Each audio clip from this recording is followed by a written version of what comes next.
Have you ever been made to feel small by someone who was supposed to be your biggest supporter? What happens when the person who shattered your confidence is forced to watch you rise from the ashes, more powerful and celebrated than they ever imagined? Tonight's story is about Naomi, a woman whose ex-husband discarded her for a newer, shinier model, believing she was nothing without him. He thought he had won. But at the most glamorous event of the year, in front of everyone who mattered, he's about to discover that his greatest mistake wasn't just letting her go. It was failing to see the queen he'd cast aside. The invitation felt like a weighted stone in Naomi Rossi's hand. It was thick, cream-colored cardstock, the kind that cost more than her weekly grocery budget used to.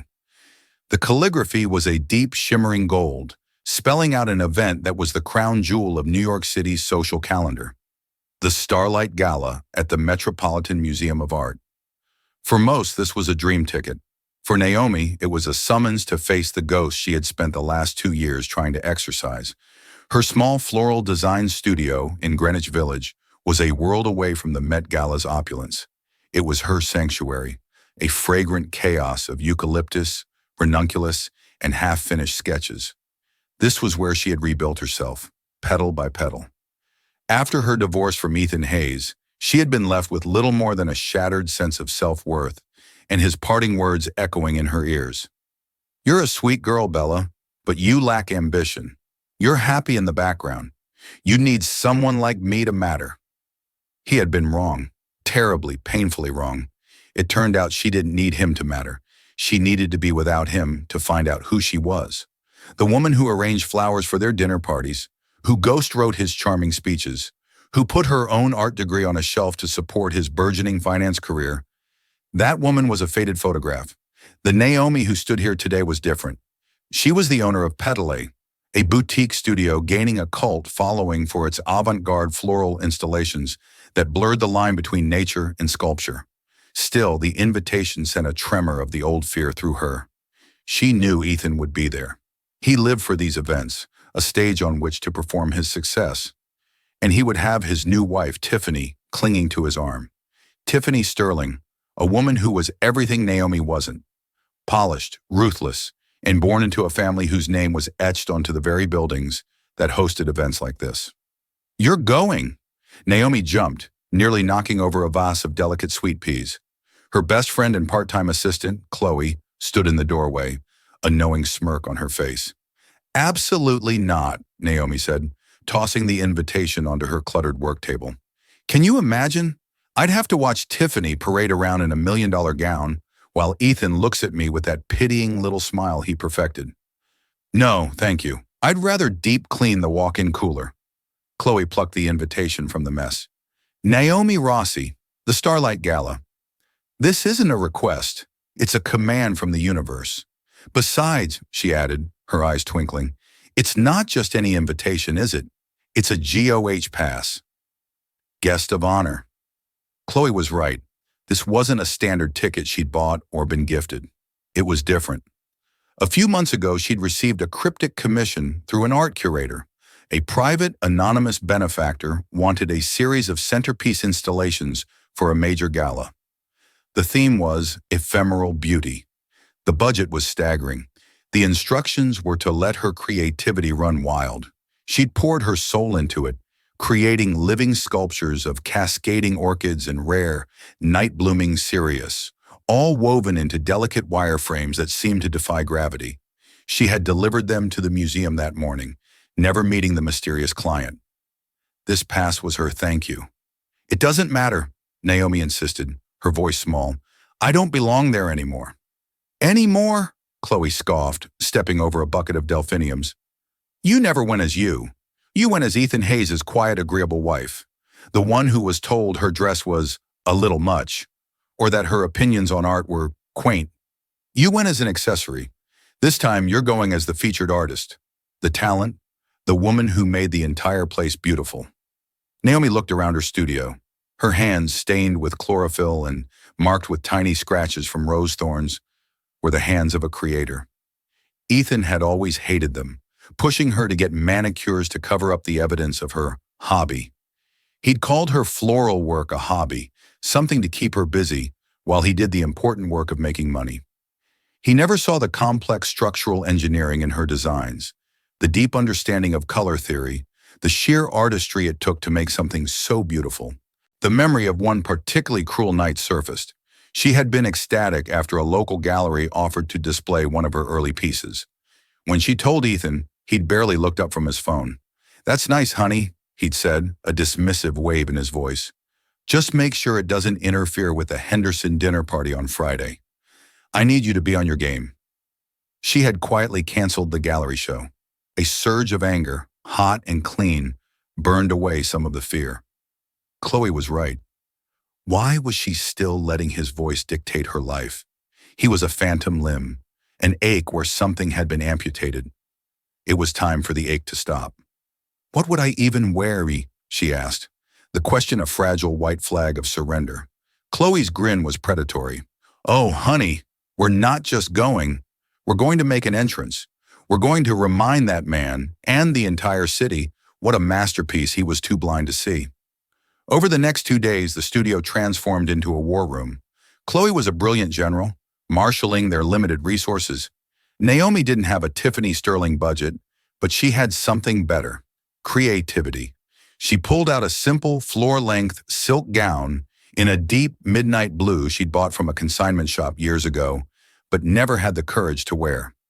It was elegant, but it needed something more. It needed her. With the meticulous focus of a surgeon, Naomi began to work. She hand-dyed tiny silk petals in shades of silver and iridescent white. She attached them to a nearly invisible mesh, creating a cascade of blossoms that seemed to drift over one shoulder and down her back. It was like a living extension of the very installation she'd created for the gala, a piece of her art, worn on her skin. When she finally put it on, standing before the cracked mirror in her studio, she didn't see Ethan's timid ex-wife. She saw Naomi Rossi, the artist, and for the first time in a long time, she felt ready. Not for a fight, but for a debut. Her own. The limousine, a luxury Chloe had insisted upon. You can't arrive at your own coronation in a taxi. Purred to a stop in front of the illuminated steps of the Metropolitan Museum of Art. A river of couture gowns and tailored tuxedos flowed up the grand staircase, a glittering human tide under the relentless flash of paparazzi cameras. For a moment, Naomi's breath caught in her throat. The scale of it, the sheer, unapologetic wealth, was suffocating. The old insecurities whispered at the edges of her mind.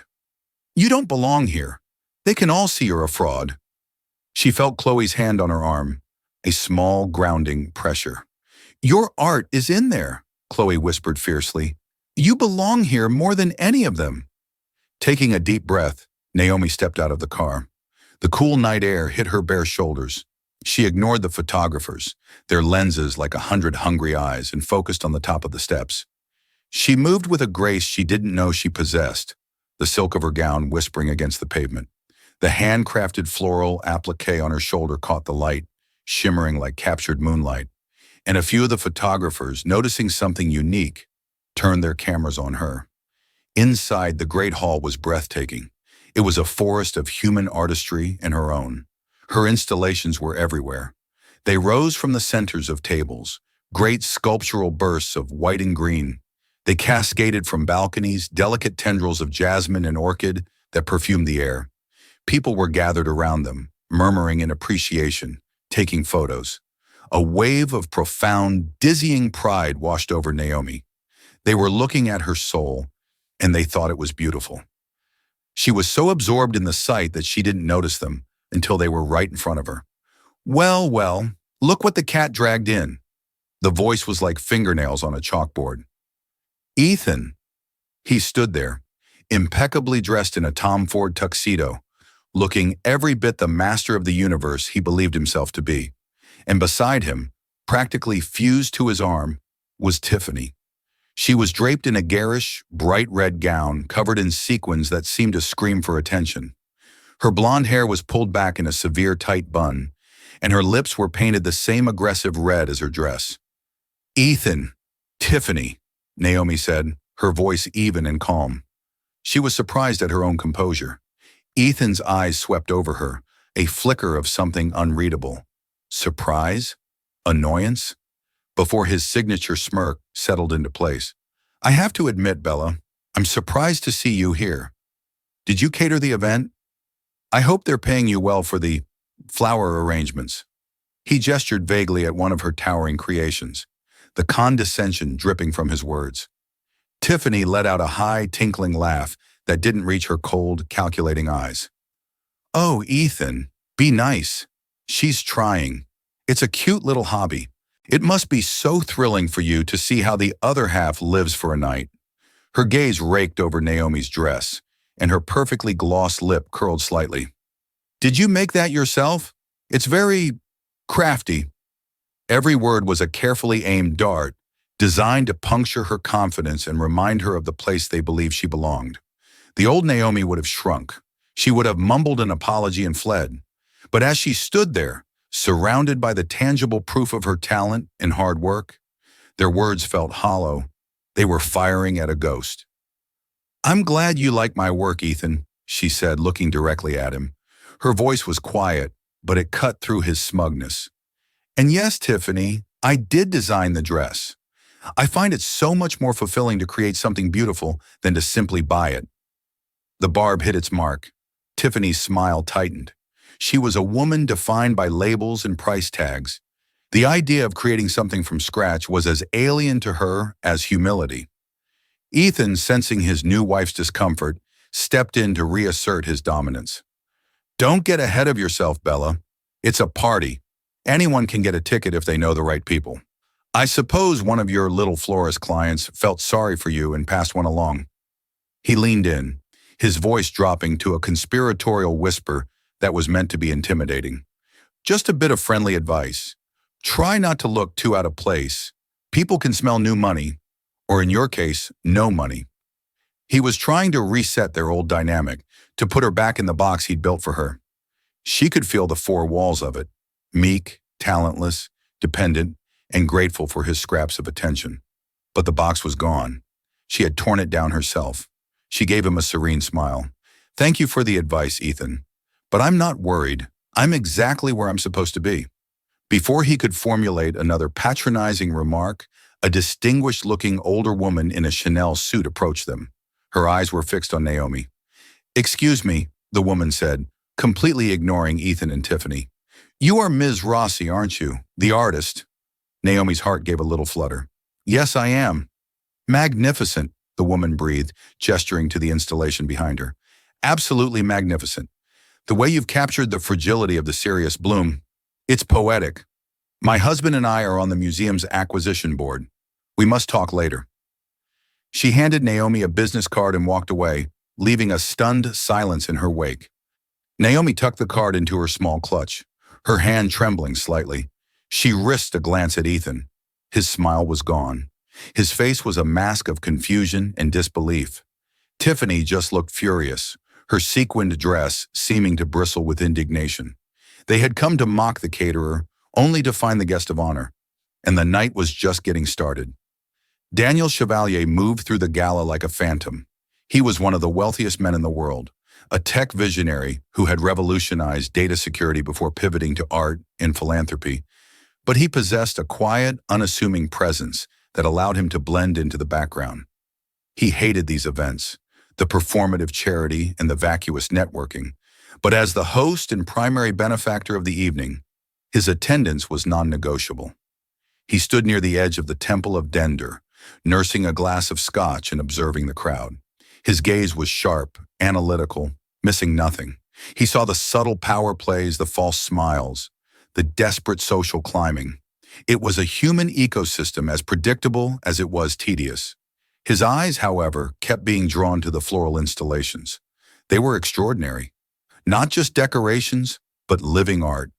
They had a wild, untamed energy, a beautiful melancholy that spoke to him.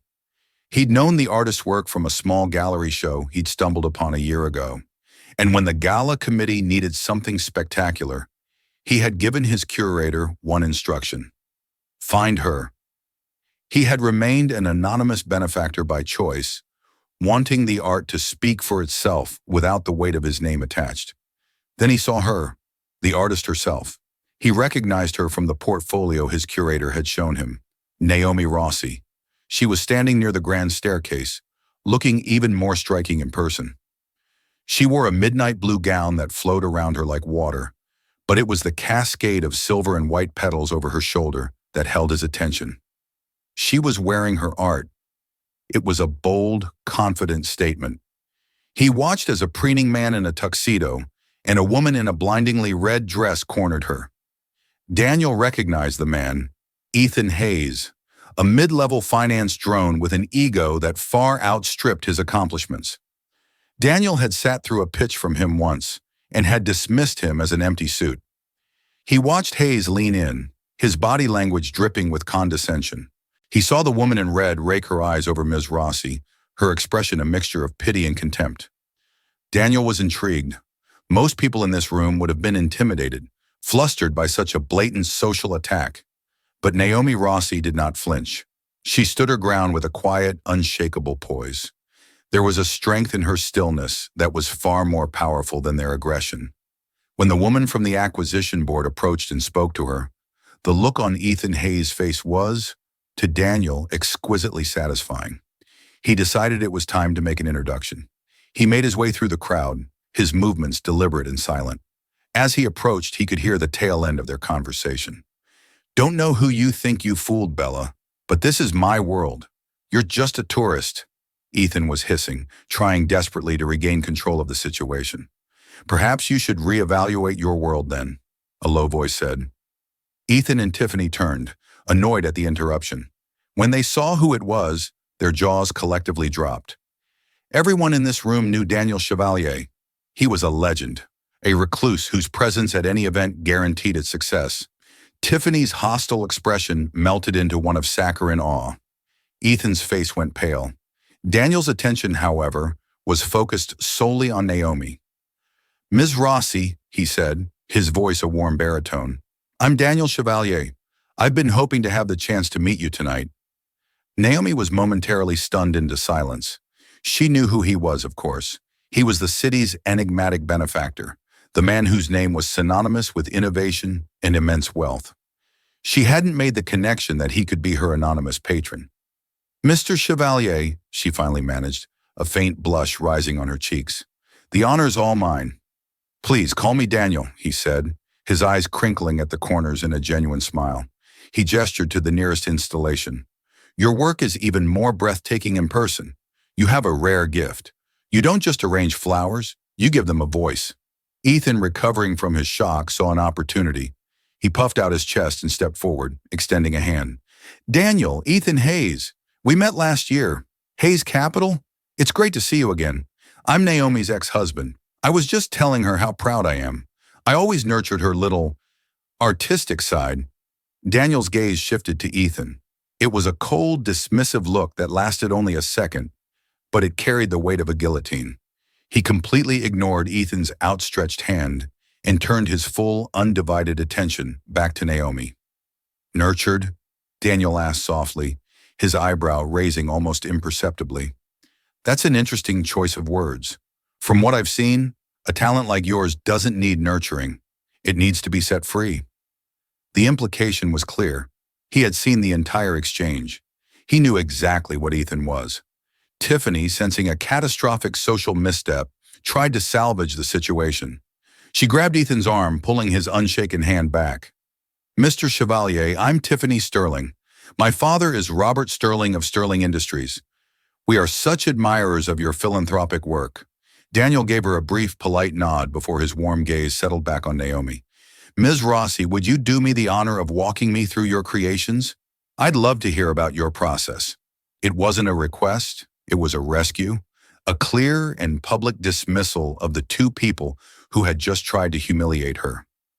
"I'd love to," Naomi said, her voice filled with a gratitude that went far beyond the invitation itself. As Daniel offered her his arm and they turned to walk away, Naomi couldn't resist a final glance back at Ethan. He was frozen in place, his hands still awkwardly hovering in the space where Daniel should have been. His face was a thunderous storm of fury, humiliation, and utter bewilderment. He had just been publicly and unequivocally snubbed by the most powerful man in the room. in favor of the woman he had thrown away. And as Naomi walked away on the arm of Daniel Chevalier, a small, genuine smile touched her lips. For the first time all night, she felt completely and utterly free. Walking with Daniel Chevalier was like entering the eye of a hurricane. The noisy, swirling chaos of the gala seemed to part before them, creating a bubble of respectful silence. People stared, whispered, and wondered, but no one dared to interrupt. For Naomi, who had spent her life trying to be invisible, the feeling was both terrifying and exhilarating. But Daniel seemed oblivious to the attention. His focus was entirely on her and her work. He wasn't just making polite conversation. He was genuinely, deeply curious. "The night blooming cereus," he began, gesturing to a massive arrangement where the rare ethereal white flowers were at their peak, their sweet, heady fragrance filling the air. "They only bloom once for a single night before they die. A bold choice. Most designers would choose something with more longevity." "I think that's why they're so beautiful," Naomi replied, finding her voice. "Their beauty is precious because it's fleeting. It reminds us to be present, to appreciate the moment we're in. That was the idea behind ephemeral beauty." Daniel stopped and looked at her, his dark eyes intense. "That's a philosophy I can appreciate. In my world, everything is about permanence. Legacy, long-term investments, code that lasts for decades. We forget the value of the now." They talked for over an hour, moving from one installation to the next. He asked about the mechanics, how she managed to make heavy branches of cherry blossoms look like they were floating in midair. She explained her use of custom-built, hidden armatures and counterweights.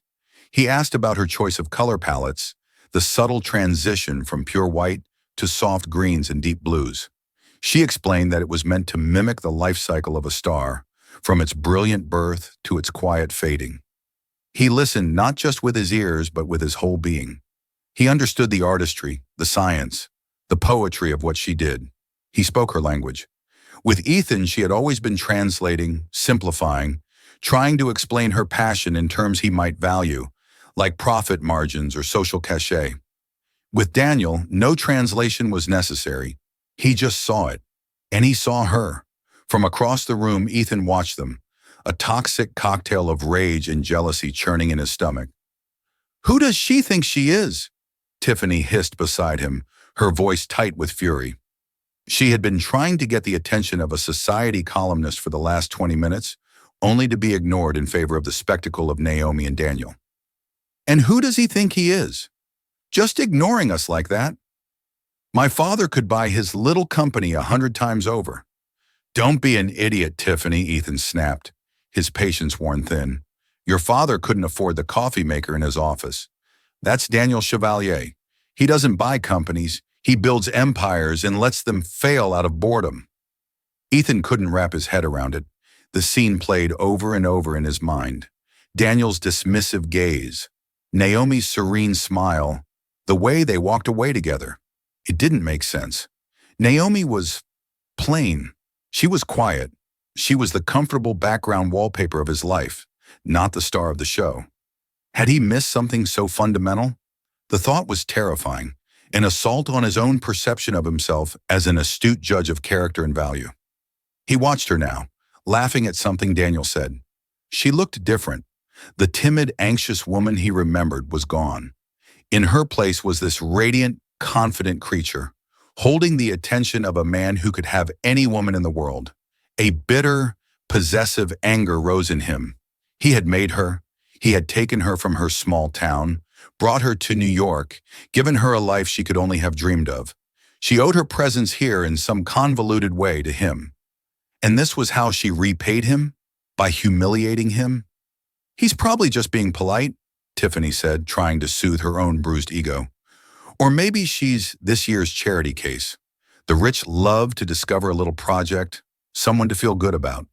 But Ethan knew it was more than that. He saw the way Daniel looked at her. It was a look of genuine admiration, the same look Ethan had once seen him give a Picasso hanging in his office. It was a look that acknowledged immense, undeniable value. Meanwhile, Naomi and Daniel had found a quieter spot on a balcony overlooking the city lights. The noise of the gala faded to a pleasant hum. So the man who deals in indestructible code is drawn to the beauty of things that die, Naomi mused, a small smile playing on her lips.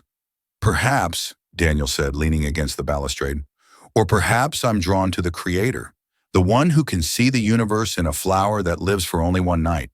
He paused, his expression turning serious. That man from before, Ethan, he didn't see you at all, did he? The question was direct, yet gentle. Naomi's smile faded slightly. She looked out at the glittering skyline of Manhattan, a city of a million tiny lights. He saw what he wanted to see, she said softly, a reflection of himself, an accessory. When I started to become something that wasn't just about him, the reflection became distorted. He didn't like it. His loss, Daniel said simply, with a finality that felt like the closing of a book. Some people are so busy looking for shiny objects that they fail to recognize a star when it's right in front of them. A comfortable silence fell between them, filled only by the sounds of the city below. In that moment, Naomi felt a sense of peace she hadn't experienced in years. It wasn't just about being seen by a man like Daniel Chevalier. It was about realizing that her worth was not, and had never been, tied to Ethan's approval. Her value was inherent. It was in her hands, her mind, her heart. And tonight, under the watchful eyes of the entire city, she was finally starting to see it too. As the evening progressed, a palpable buzz began to circulate through the gala. The museum's director, a stately man named Mr. Abernathy, took to the stage set up in the center of the great hall. A hush fell over the crowd. "Good evening, everyone, and thank you for joining us," he began, his voice resonating through the vast space.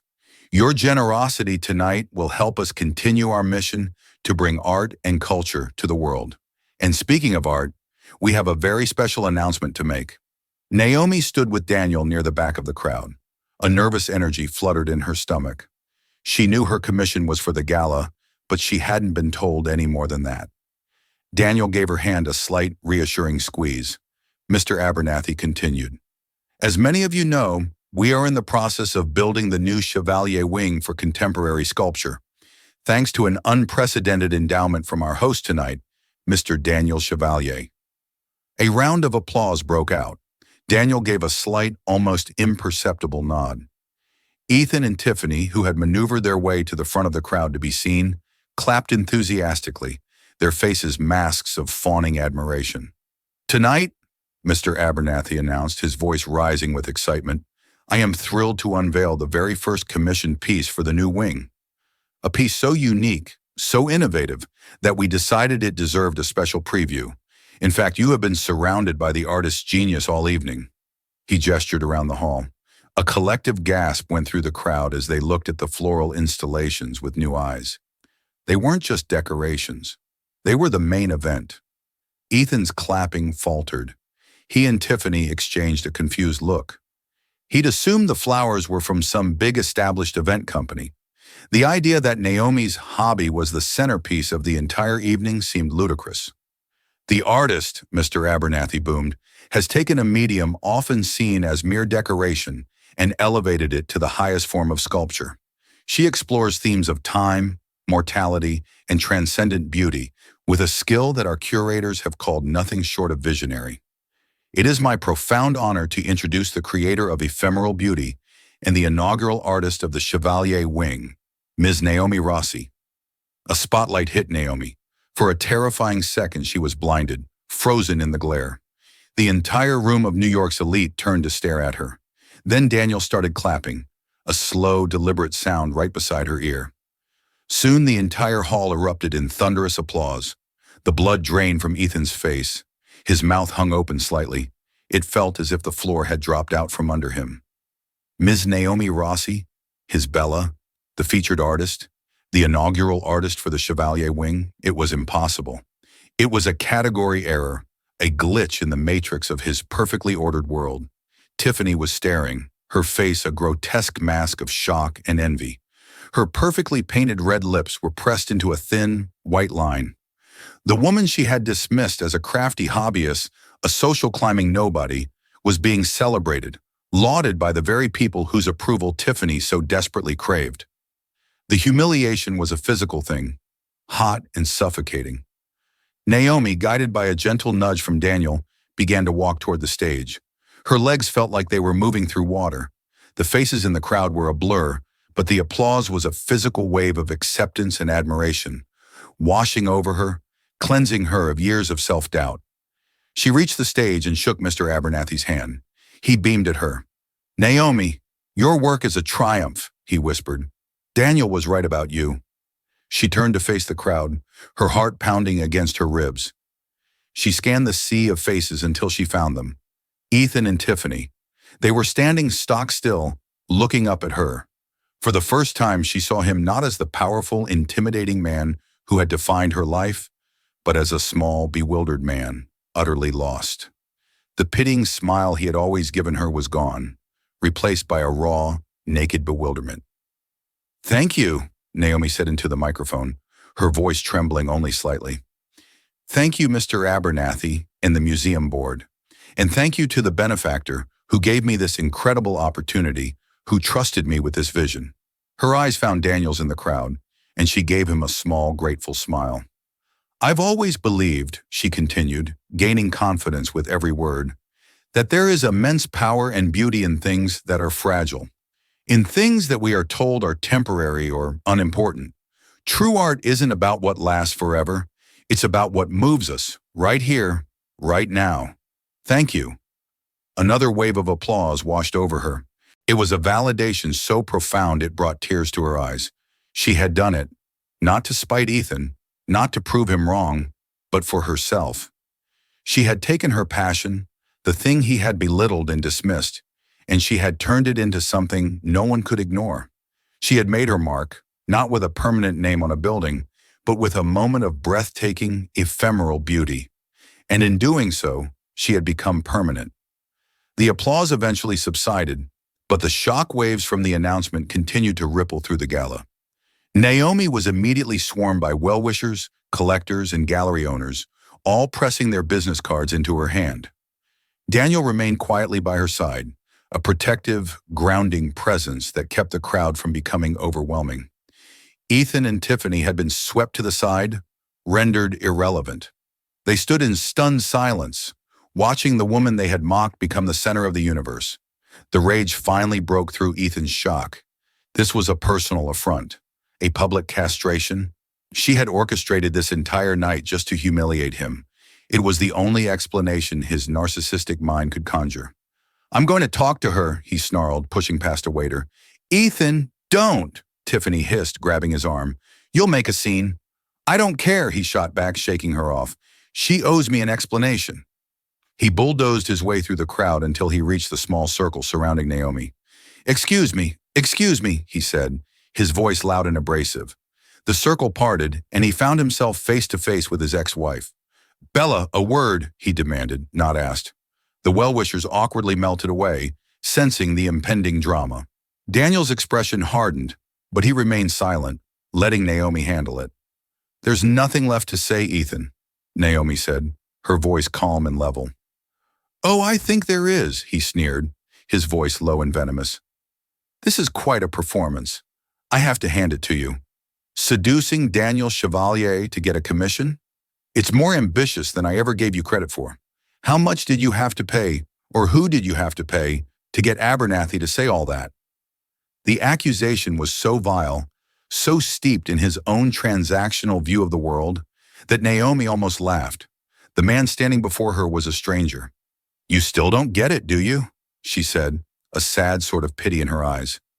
"You think the only way a woman can achieve something is by attaching herself to a powerful man. It never occurred to you that the power, the talent, could be her own. This has nothing to do with you, Ethan. It never did." "Nothing to do with me?" He spat, his face turning red. "I gave you everything. I supported your silly little flower hobby. You would be nothing without me. You'd still be in a small town, arranging daisies for the local church fete.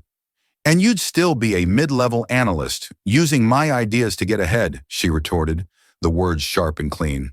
"Who do you think came up with the investment strategy that got you your first big promotion? Who wrote the speeches that made you sound so charming and intelligent? You didn't support me, Ethan. You used me. You mined me for my creativity and then told me I was worthless." Every word was a hammer blow to his fragile ego. His entire sense of self was built on the idea that he was the genius, the star, and she was his devoted, simple acolyte. She was rewriting the history he had so carefully constructed. Tiffany, seeing her own status threatened by this public unraveling, decided to intervene. "She's just jealous," she announced to the onlookers who were pretending not to listen. "She can't stand that Ethan moved on and found someone on his own level. It's pathetic, really, clinging to a man like Mr. Chevalier for a little bit of fame." At the mention of his name, Daniel finally stepped forward. He moved with a lethal calm, placing himself slightly in front of Naomi. "Mr. Hayes," Daniel said, his voice dangerously quiet, "I believe I have made it clear that your presence is not welcome here. You are embarrassing yourself." Ethan bristled. "You stay out of this. This is between me and my ex-wife. Naomi is no longer your wife, and you are no longer speaking to her," Daniel stated, not as a suggestion, but as a fact. "I saw your behavior earlier tonight. You are a petty, insecure man who was threatened by a woman of substance. You were blind to the treasure you had, and now you're throwing a tantrum because someone else can see her clearly. Let me be the one to clarify things for you. I sought out Ms. Rossi for her talent, a talent you were too arrogant and foolish to ever recognize. She earned this commission. She earned this night. The only thing you ever gave her was the freedom that came when you left." The public denunciation was absolute. Ethan stood there, stripped bare in front of the very people he had spent his life trying to impress. He opened his mouth, but no words came out. He was defeated, and he knew it. He looked at Naomi, truly looked at her, and saw the strong, brilliant, celebrated woman on the stage. He saw the admiration in Daniel Chevalier's eyes, and in that moment, the full, crushing weight of his miscalculation landed on him. He hadn't just lost a wife. He had discarded a masterpiece. As Ethan stood there, paralyzed by his own monumental failure, Daniel turned to Naomi. The anger in his eyes softened as he looked at her, replaced by a deep, profound respect. He gently touched her cheek, his thumb stroking her skin. The entire room seemed to hold its breath. "You are magnificent," he whispered, for her alone to hear. And then he leaned in and kissed her. It was not a kiss of passion or possession. It was a kiss of coronation. It was tender and firm, a public declaration of her worth, her beauty, her strength.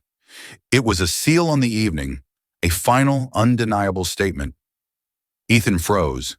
The sound in his ears faded to a dull roar. The sight before him, the woman he had deemed unremarkable being kissed by the man he most wanted to be, was like a physical blow.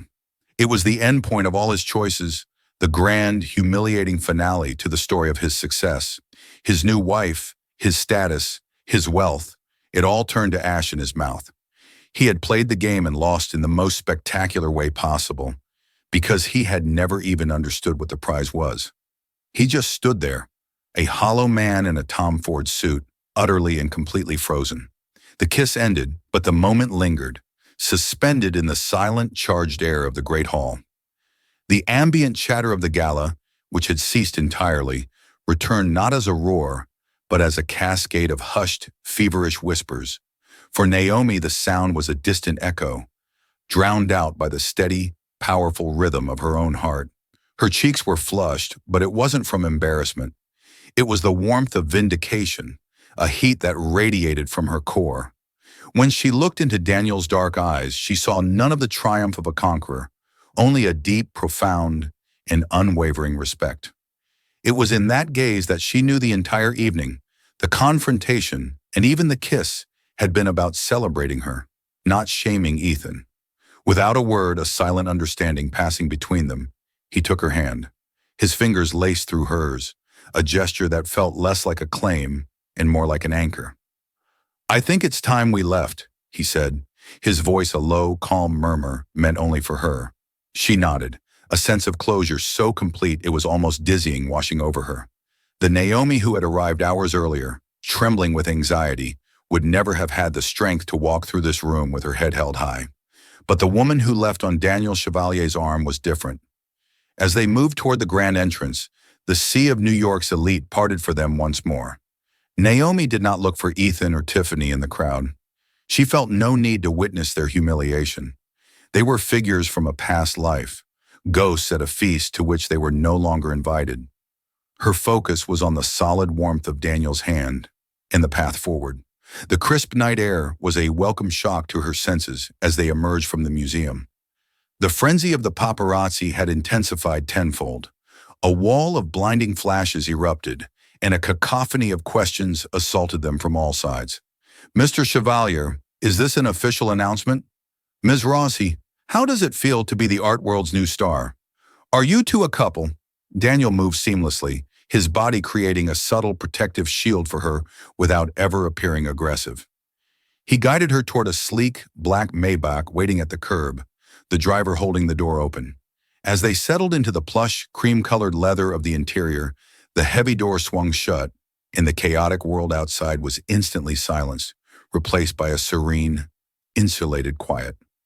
The car pulled away from the curb, gliding through the illuminated streets of Manhattan with a silence that felt sacred. The city's vibrant lights painted fleeting, abstract patterns across Daniel's face. For a long moment, they simply sat, the shared silence a comfortable blanket. "The way you stood up to him," Daniel said, finally breaking the quiet, his voice thoughtful. "You didn't raise your voice. You didn't trade insults. You simply spoke the truth. That requires a strength most people don't possess."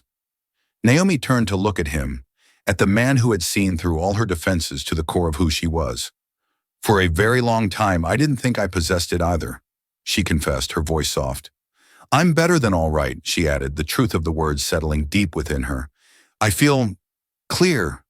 The noise in my head, the voice that always told me I wasn't enough. Ethan's voice, I suppose. It's finally gone. All this time, I thought a piece of me was missing, that he had taken it with him. But it was never missing, was it?" "Never," Daniel affirmed, his gaze unwavering. "It was just buried under years of being told to be quiet, to be small. Tonight, you decided to stand up. The rest of the world is just starting to see what you've had in you all along." He leaned forward and spoke to the driver, providing an address that Naomi didn't recognize. The car bypassed the familiar route to her small apartment in the village and instead headed uptown, toward the glittering spires of Billionaire's Row. They rode in a private elevator that opened directly into a breathtaking penthouse apartment. It was a space of stunning, minimalist elegance. Polished concrete floors, vast walls showcasing a few carefully chosen modern art masterpieces, and furniture that was both beautiful and functional. But the true art was the view. An entire wall was made of glass, revealing a panoramic, godlike perspective of Central Park and the city skyline. He led her to the window and they stood side by side, looking down at the river of light that was Fifth Avenue, the dark, sleeping heart of the park, and the million tiny, glittering lives spread out before them. He poured them both a glass of deep red wine from a bottle that was already open on a marble counter, and the simple clink of their glasses was the only sound. "Thank you, Daniel," Naomi said, her voice filled with an emotion that went deeper than simple gratitude. "For tonight, for the commission, of course, but more than that, thank you for stepping in, and thank you for stepping back. You defended me, but you also let me fight my own battle." "I would never presume to fight your battles for you," he said, turning to face her, the city lights creating a halo around his silhouette. "I only stepped in when he ceased to argue and began to attack. There's a difference." He paused, his expression turning serious. "Naomi, what I said tonight was not just for show. Your talent is a rare, powerful thing.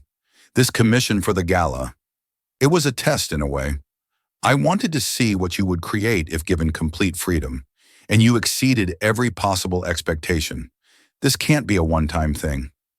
He took a step closer, his intensity palpable. "I want to be your patron, officially, not as an anonymous client, but as a partner. I want to give you the resources, the space, the absolute freedom to create whatever you can dream of. Think of it, a dedicated studio, access to any material, any technology, a permanent, kinetic installation for the atrium of my foundation's headquarters in Geneva, one that changes with the light and the seasons. A solo show in Paris, where we don't just rent a gallery, we transform it into one of your living landscapes. No budgets, no restrictions, no compromises, just your vision." The offer was staggering, a universe of possibility opening up before her. For a fleeting second, the old voice of doubt flickered. Can I do that? Am I good enough? But then she looked at Daniel's face, at the steady, absolute belief in his eyes, and the flicker was extinguished. He wasn't offering her a gift. He was offering her a key to a door she had built herself but had never known how to unlock. Tears welled in her eyes, not of sadness, but of overwhelming cathartic release. I don't know what to say, she whispered, the words catching in her throat. You don't have to say anything, he said gently. Just say yes. A single tear escaped and traced a path down her cheek. She didn't wipe it away. Yes, she said, her voice clear and firm. Yes. They talked for the rest of the night.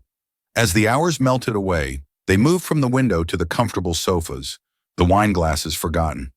It was a conversation of exhilarating discovery. She spoke of her grandmother's garden, where she first learned the secret language of flowers. He spoke of the sublime mathematical elegance of a perfectly written line of code. They found the unexpected poetry that connected their two worlds, the structured chaos of nature and the organic beauty of pure logic. It was an unfolding, a recognition of two souls that, despite their vastly different journeys, spoke the same essential language. Slowly and perceptibly, the inky black of the sky began to soften, bleeding into shades of deep violet and soft gray. Daniel led her to a wide balcony, and they stepped out into the cool, pre-dawn air. The city was quieter now, breathing a soft, collective sigh before the chaos of a new day. Naomi leaned against the railing, watching as the first hint of rose and gold kissed the horizon. The artificial lights of the city below began to seem pale and insignificant in the face of the approaching sun.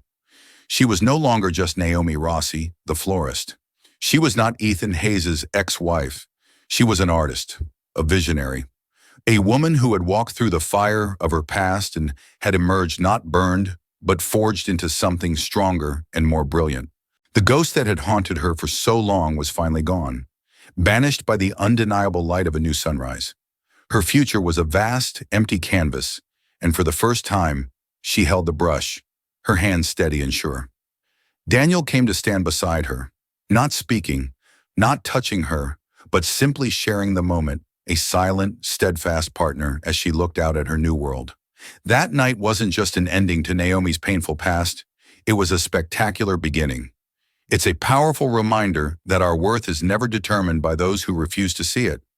Sometimes the greatest act of revenge is not revenge at all, but living a life so full and beautiful that those who hurt you become nothing more than a footnote in your incredible story.